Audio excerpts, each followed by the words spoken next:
Hello again. Every day in London, people get into fights and knock each other down in public. Unpleasant? Certainly. Undesirable? Yes, without any doubt at all.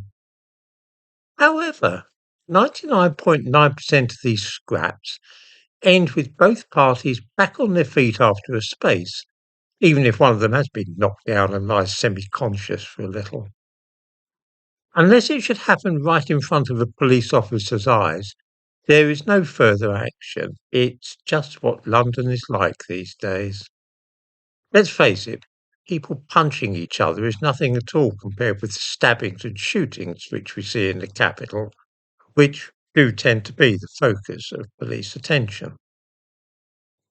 A man lying down in a railway station because he's had too much to drink or got into a scuffle with somebody more agile and handy with his fists. These are pretty small beer. I wonder if anybody has ever seen a forensic tent erected over the site where two men were engaged in fist fight. It sounds quite ridiculous, which indeed it is. And yet, the thumbnail to this video shows that very thing at St Pancras Station near King's Cross. It is tricked out like a murder scene, with those little yellow numbered markers dotted around. Without knowing what led up to this business, it is of course hard to say much about it, but there is no reason at all to suppose that it was a brutal and unprovoked assault.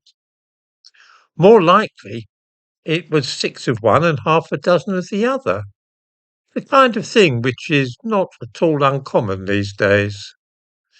So why is this particular incident being treated like the scene of a major crime? Because the alleged perpetrator was none other than Tommy Robinson, whom the British state has had it in for a long while. He only came out of prison a short while ago. He's on bail for a really trifling matter, and there have been rumours that the authorities are keen to see him returned to prison before the big rally which he has planned for central London in September.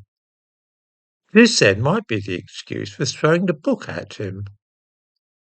In a clip of film published online, Robinson can be seen near the prone figure at the station saying, "He came at me, bruv," to other people who they're around. He's claiming that he was attacked by someone and that he fended the person off and knocked him down. Certainly that would seem to be a more logical explanation for what had happened than that he simply attacked somebody without rhyme or reason. The police evidently wish to interview him now and say that he has left the country. The implication is that he has fled justice as a result of this affair, but that remains to be seen. It's more likely that he was on his way to the airport when this happened.